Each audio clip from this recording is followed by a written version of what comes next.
Астрономот и овчарот. Близо до моето село, во еден голем град, живееше еден славен и проучен астроном. Тој имаше долга и како снег бела брада, носеше очила со дебело стакло. Тој секој ден го облекуваше црниот работнички мантил и долгите астрономски дурбини ги свртуваше кон небото и небеските тела. Долго ги посматраше небото и небеските тела.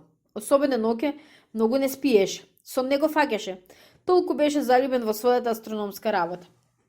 Цели часови и денови ги гледаше звездите, ги проучуваше и испитуваше.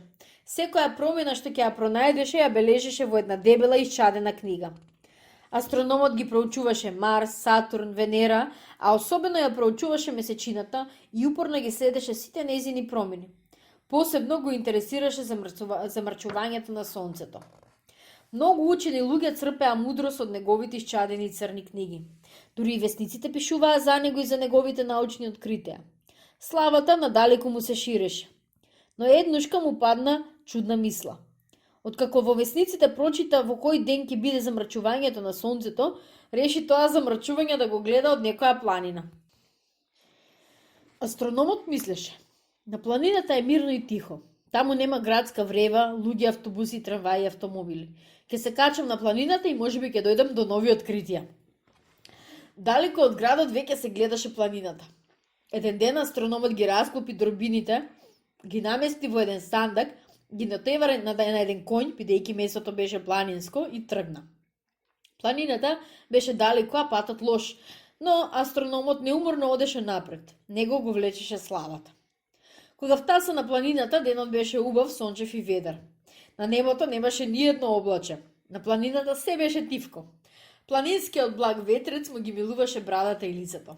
Тој го отвори сандакот, го извади дурбинат и седна да си почине. Но ете, одеднаш сонцето го снема, настапи затемнување. Тој ги намести дурбините на ногалките и почна да го гледа затемнувањето на сонцето. Пустото место беше незгодно, та почна да се врати де лево, де десно, де напред, де назад и да ги влече со себе ногалките на кои беа дурбините.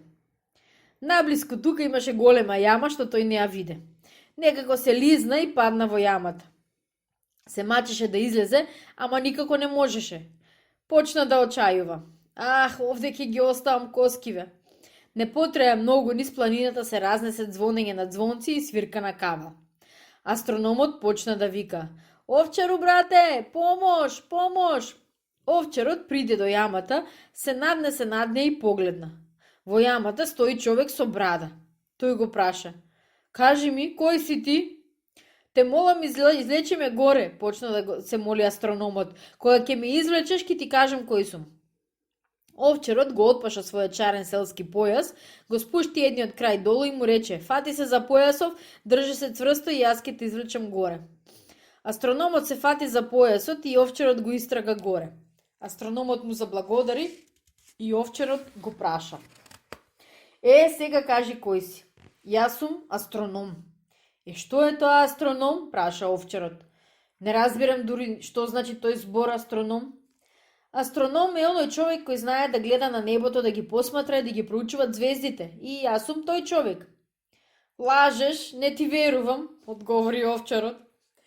"Не лажам," навредено рече астрономот. "Еве, овие ми се моите алати и турбини."